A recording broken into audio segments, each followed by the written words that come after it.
New Thought Media Network. We are a global broadcast network of positive music, media, and entertainment, inspiring humanity's evolution along the journey of enlightenment and creating a world of love, peace, empowerment, and prosperity for all. New Thought Media Network.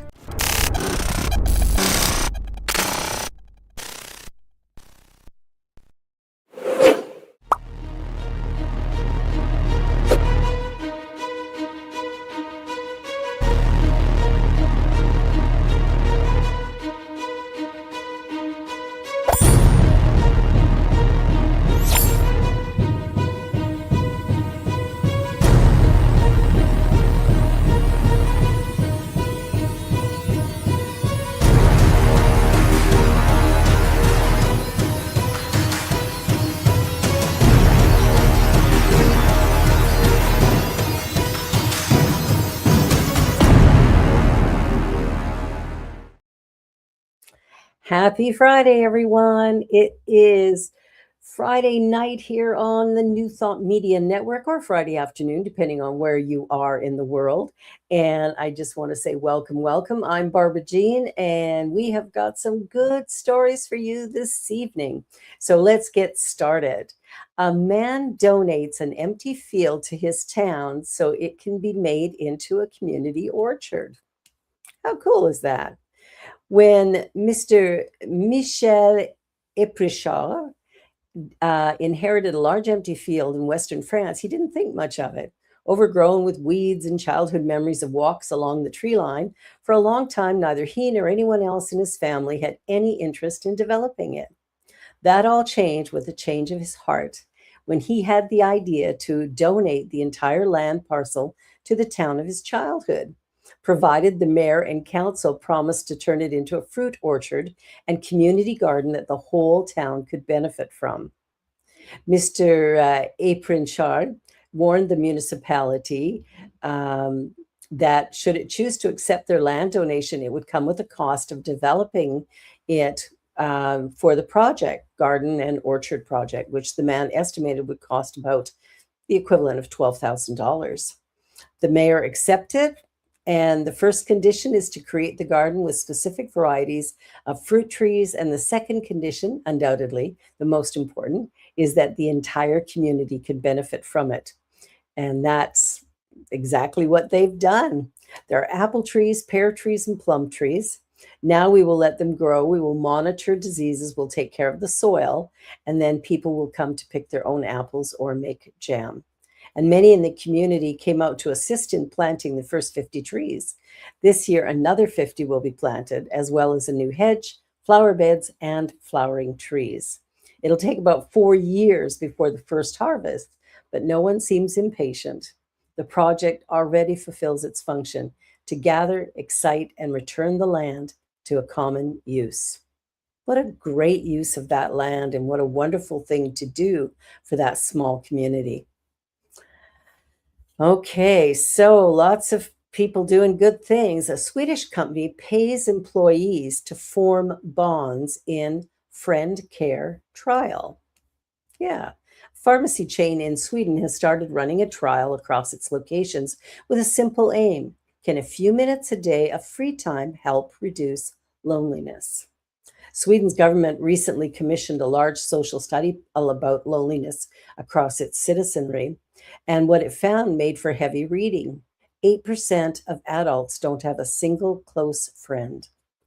The major Swedish pharmacy chain, Apotek Jartak, is allowing its workers to have 15 minutes per day or 1 hour per month to walk away from the register, the counter, or the shelves and make a phone call, plan an event, step out to meet someone in person, or just have a chat with coworkers. Any activity that promotes friendship and friend making is permitted under the friend care policy. The company will even give you $100 a year for the purpose. Monica Magnusson, CEO, told the BBC that the idea of the friend care trial came following another initiative that trained pharmacists pardon me, to recognize loneliness among its clientele. It invited its staff to ask something out of a series of questions designed to help people, particularly seniors and others who might suffer from social isolation, to come out of their shell. The idea got Magnuson thinking about whether the company was doing enough along the same lines for its own people. Yasmin Lindberg is one of the employees that the BBC spoke to for its report on the initiative, and she said she often feels lonely since separating from her partner 4 years earlier. Though her teenage kids live with her every other week, she often arrives home from work too tired to go out or make plans with friends. Lindbergh said the 15 minutes have made a big difference to her as they proved the kick up the backside she needed to make plans and put herself out there more often. Something that Daniel Ek, a Swedish psychologist, told the BBC is something the country struggles with. The Swedish mentality is like you shouldn't disturb others. We value personal space a lot, and we have a hard time breaking the ice. Many Swedish businesses give their employees something called a friskvard, which can be a compensatory benefit related to wellness activities like fitness courses or massages. And this is a wonderful way of getting people to spend a little time with each other and get together. I love that idea. It's a great idea. Okay, well, four sisters invent an electric tractor with mom and dad, and it's selling in 5 countries. hmm A big Swiss family has invented Europe's first all electric solar assisted tractor and is now selling the vehicle in 5 countries. The Nusel family lives in the canton of Schwyz, where patriarch and father of four, Sepp Nusel, has been building tractors for over 20 years under the brand name Rigatrack AG. In 2019, with the help of his four daughters, he debuted the continent's first all electric tractor, and 6 years later, the family won a national award for their invention. The development of the electric tractor was a long process with setbacks, said Teresa, the family's second oldest daughter and managing director of Rigatrack AG.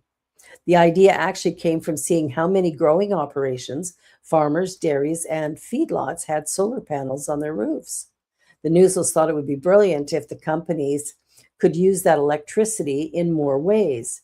Given that a tractor spends a lot of time sitting around under the sun, a solar panel on the roof might make a substantial difference to total range and running time.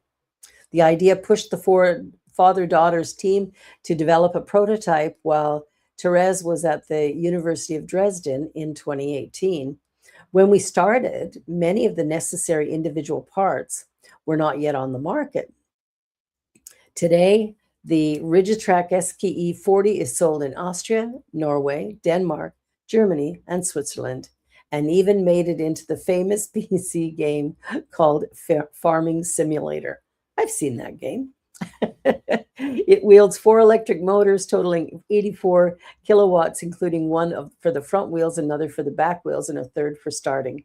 It's too small for the heaviest AG chores like plowing, but it's widely used for vegetable farming and snow plowing.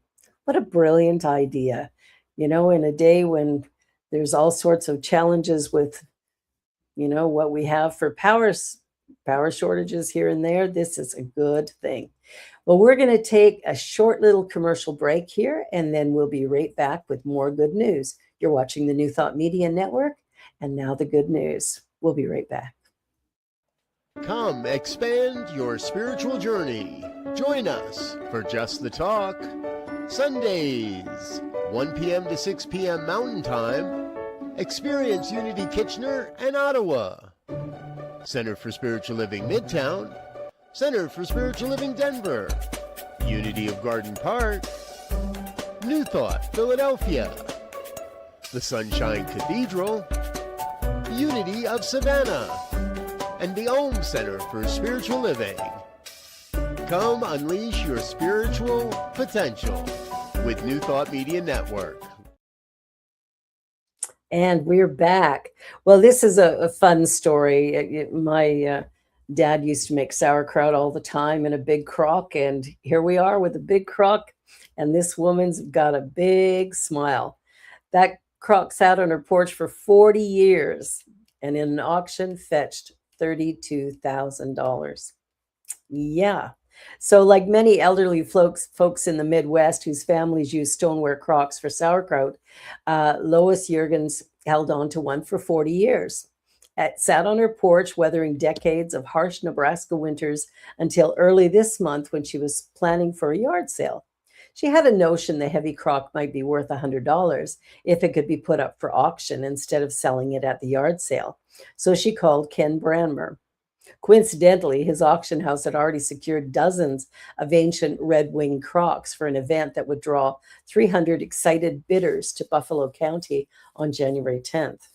When the 90-year-old called Ken saying she had an old croc, he was hesitant because all his promotional photos of items for the auction had already been printed and posted online. But he thought, what the heck? I'll drive out and take a look. When he saw the huge 30-gallon red wing croc and looked closely at the details, he knew this would be the darling of the auction. Lois told Ken she hoped maybe it could get $100 if it goes under his hammer. And instead of giving her $100 on the spot, the honest businessman said he was confident they would get at least that sum. I think you're going to be surprised, he told her. The day of the auction was her 91st birthday, according to Colleen Williams, a Nebraska news host who first broke the story on Facebook. Lois was volunteering at church that morning, so she missed her own piece being sold, but she headed over as soon as she could. When Ken saw Lois had arrived, he paused the auction to give her perhaps the best birthday present she'd ever received. We did get a little better than $100, he said in front of the delighted crowd.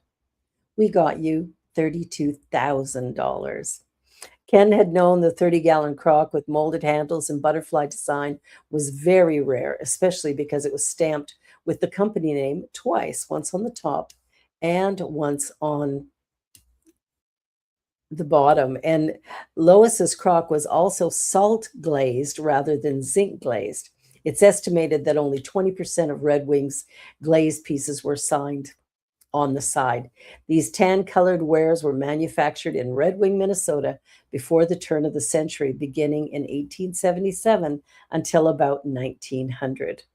These primitive pieces were often decorated with artistic cobalt blue representations of items of like leaves and butterflies, flowers, birds, etc., and sealed with a brown Albany slip glaze on the interior to keep the contents from seeping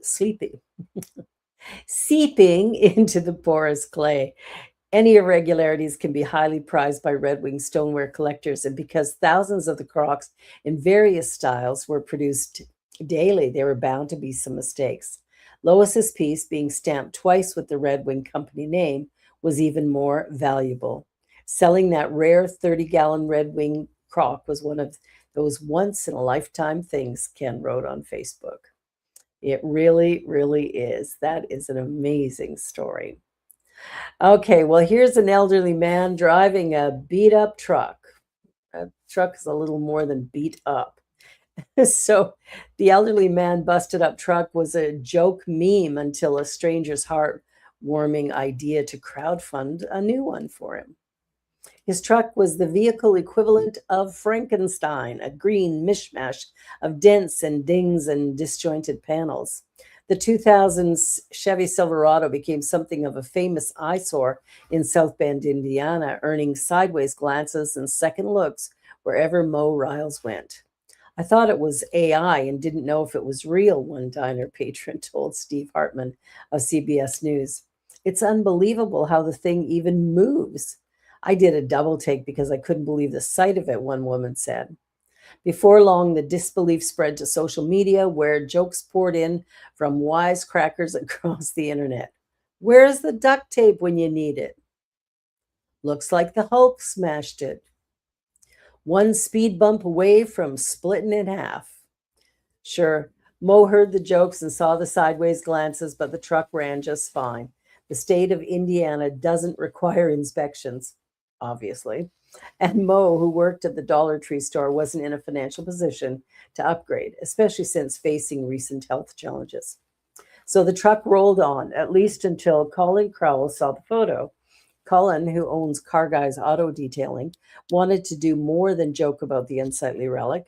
He figured that whoever was driving it likely needed a pick me up instead of another internet pun. I just thought there's got to be something more to why this truck looks like this. I just put two and two together. He started a crowdfunding campaign, hoping to raise money for Riles and betting that community support would produce more than social media memes. The vehicle is dangerously broken, literally falling apart, and has been seen in parking lots looking immobile. Yet somehow, Mo manages to drive it day after day. Parts fall off, the truck appears to be split in half, but Mo never lets that stop him from getting to work or handling his daily responsibilities. With the support of local businesses and neighbors, I believe we can make a real difference in Mo's life and show what our community is capable of when we come together. The results arrived quickly. Donations poured in from people all over Northwest Indiana and beyond. More than 500 people pitched in to raise over $26,000 for Mo.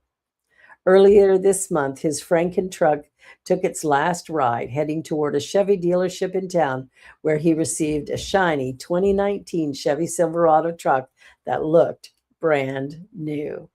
How great is that? Whenever Mo thinks about it, his emotions become overwhelming. Now, beyond the jokes and embarrassment, there's a shiny new symbol of compassion and kindness that sits in his driveway. That is beautiful. I love that. I just love that. Well, it's a sweet story. It's a dad's emotional reaction when he sees color for the very first time at age 61. A 61-year-old father broke into tears when finally seeing color in his world for the first time after receiving a special Christmas gift. Jim Gogan always had trouble seeing reds and greens. In fact, when he joined the Air Force, he wasn't able to become a pilot because he couldn't read the radar screens. For years, his family talked about gifting him a pair of special colorblind glasses. But in December, his son Kyle was finally able to make it a reality, thanks to a bonus from his employer. A video shared by the family shows Jim in tears after seeing colors clearly for the first time. He's never been able to tell color, said 39-year-old Kyle from South Carolina. He'll say things like, grab my blue shirt, and it's green. Before giving him the glasses, Kyle had printed out colorblind tests for the whole family to take, and Jim got almost every question wrong. Then Kyle handed him the glasses, and the results were immediate. As Jim placed them over his eyes and looked at the colored drawing of a Christmas tree, tears began to well up in his eyes. It was a very emotional moment watching my dad react, said Kyle. After composing himself, Jim retook the test and this time got every answer correct. The color red delighted him the most. He kept commenting on how beautiful the bricks on houses were. The next day, the family took Jim on a drive to enjoy the outdoors in all its colorful glory. How sweet is that? I didn't even know they made glasses for people with color blindness. That's so cool. All right. Well, this story has a happy ending, which I'm really grateful for. So, a grieving widow was living at her husband's grave. Yes, in a cemetery, until an angel appeared. What began as a heartbreaking discovery in Syracuse, New York, has turned into a powerful story of compassion, connection, and second chances. In December, police officers were stunned to learn that a 55-year-old woman named Rhea Holmes had been quietly living inside Oakwood Cemetery. For Holmes, the cemetery wasn't just a place of mourning, it was the last place that felt like home. Her story traces back to October 2020, the day her husband died. Holmes and her husband Eddie had been married for 26 happy years and were finally preparing to buy their dream home. Their offer was accepted, and that very same day, Eddie died suddenly from a heart attack. Instead of moving forward with the purchase, Holmes used the down payment to buy a cemetery plot for her husband, complete with a bench where she could sit and remember him. But as time passed, grief took a heavy toll. Holmes fell into depression, lost her job, and was eventually evicted. Too proud to move into a shelter, she chose to stay at the one place she felt she still owned, her husband's grave. Beginning in May of 2025, Holmes spent her days volunteering at a nearby food pantry. At night, she quietly slipped into the cemetery to sleep unnoticed for months. I assumed that I was going to die there, she said, until, as she put it, along comes an angel. That angel arrived in December when a retired officer working at the cemetery noticed Holmes and alerted police. Syracuse police officer Jamie Pastorello responded and immediately stepped in to help. I wasn't going to let Rhea sleep outside again, Pastorello told CBS News. What followed was a remarkable turnaround. Pastorella paid for a hotel room, then connected Holmes with the president of Lemoyne College, who allowed her to stay on campus while students were away for winter break. He also launched a crowdfunding campaign and introduced her to the nonprofit, A Tiny Home for Good, which provides affordable tiny homes for people in need.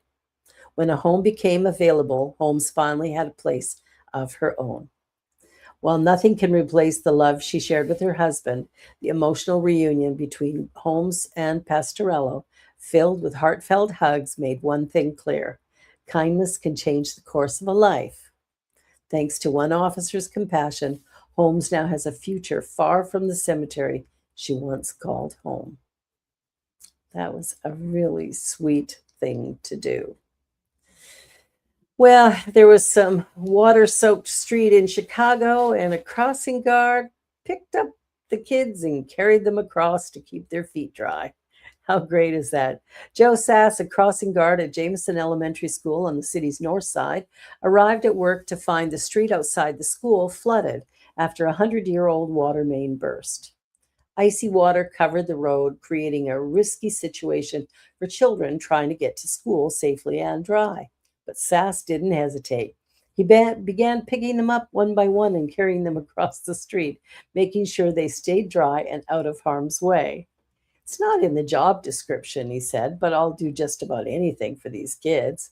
His selfless act didn't go unnoticed. A news helicopter captured the moment from above, showing Sass carefully carrying children across the flooded street. A simple yet powerful image of kindness in action. Don't you love it? There's so many wonderful, kind people in our world, and sometimes we forget that. Okay, this story is very sweet. For many students in special education programs, school spirit and typical extracurricular experiences are, they can look very different. There are no team jerseys, no cheerleading uniforms, and often fewer opportunities to take part in activities many students enjoy. That really stayed with Wes Massey, a special education teacher in Georgia, and he decided to do something about it. A lot of our kids don't get to participate in things like basketball or cheerleading, Massey explained. I want these kids to enjoy what other kids would enjoy. With the help of volunteers and donations, Massey surprised 31 students in the state's alternate assessment program and their families with something many had never expected before: their first overnight trip. The destination was Great Wolf Lodge in LaGrange, Georgia, and families didn't have to pay a single dollar. Transportation, meals, lodging, and activities were fully covered. Planning the trip required extensive coordination. Multiple buses and support vehicles were arranged to accommodate students with complex medical needs, including those requiring oxygen or feeding tubes. When families arrived, the surprises continued. Each student received gift cards at check-in, giving them a chance to make choices independently, including buying their own lunches. Students and families also enjoyed activities many were experiencing for the very first time, such as family putt-putt, Build-A-Bear, and interactive games at the resort. Support for the trip extended beyond the school system. As the buses traveled, the county sheriff personally escorted them, highlighting just how much the community rallied behind the students. For Massey, the message was simple but powerful. I know life has been hard and there have been challenges, he said, but we're going to do everything we can to make sure you're included. you're important and that you matter. Now, that's a message for all of us. You are included, you're important, and you matter. Wow, great, great thing. I love that. Well, here's a silly song as we come close to the end of our show tonight. How a silly 11-second song about Dr. Pepper changed her life overnight. Romeo Bingham of Tacoma, Washington never imagined that a silly song she made for fun would change her life, but that's exactly what happened. The 25-year-old caregiver posted an 11-second TikTok on December 23rd, 2025, singing a playful, homemade jingle about Dr. Pepper. It wasn't polished, it wasn't planned, it was just Romeo being her joyful, goofy self. Within weeks, the video exploded. The short clip racked up more than 60 million views, quickly spreading across TikTok and beyond. Subway, Popeyes, Wingstop, Welch's Fruit Snacks, and Buffalo Wing Jumps, Wild Wings all jumped into the comments asking if she'd write jingles for them too. Then came the moment no one saw coming. Dr. Pepper officially licensed Romeo's song and turned it into a national advertisement, one that aired for the very first time during college football's biggest game of the year, the championship matchup between Indiana and Miami. From a casual TikTok to a nationally televised commercial, all in a matter of weeks. From a Oops, I'm trying to get my cursor to work. The brand confirmed it will continue working with Romeo on more social content in the months ahead, turning her once silly idea into the start of something much bigger. For Romeo, the moment is still surreal. I would like to thank all my supporters and all of the Dr. Pepper fans and everybody in between who rallied together to make this moment happen. See, being silly can be highly effective. And now our hero story of the week.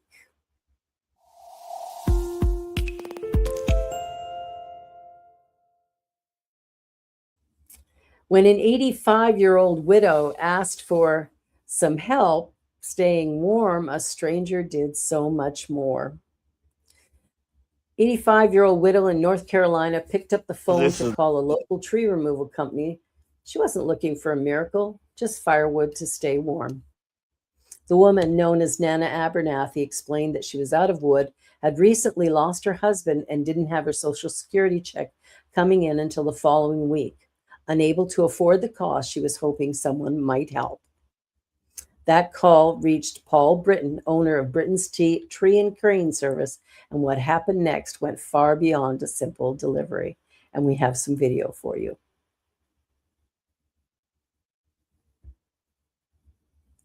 Load of wood for free. I ain't coming back for no money. You ain't going. I ain't gonna charge you. I'm gonna let you have it for free. Thank you. I know you said that you was having a rough time, and that's what we try to do. We try to help people out, and I wanted to bless you before Christmas, and we're not coming back for no money. That's the nicest Christmas present I could get. It's all for you. Can I get a hug? Yeah. Merry Christmas. I hope you have a great Christmas and a great holiday, and I hope the Lord blesses you. Okay. Okay? You have a good evening. He just did. He just did. That's right. Thank you. Yep. I'll get you took care of, and we'll get this dumped out right here for you. Okay. Thank you. You have a great. That's a beautiful load of wood right there. He even talked about how it had been, cut up small so it'd be easier for her to handle. Just a beautiful story all the way around. Well, that's our good news for this Friday, January 30th. And I just got to say that it's always a joy and a pleasure to be with y'all. And I just want to remind you that the New Thought Media Network is a beautiful not-for-profit agency that you can help to support. If you like receiving the good news and you like receiving all of the great stuff that's on the channel day in and day out, please consider making a donation to ntmedia.org and just hit that donate link. Well, that's it for this Friday, and I want to look forward to seeing you again next time. But in the meantime, like, share, and subscribe. You've been watching And Now the Good News on the New Thought Media Network. Good night.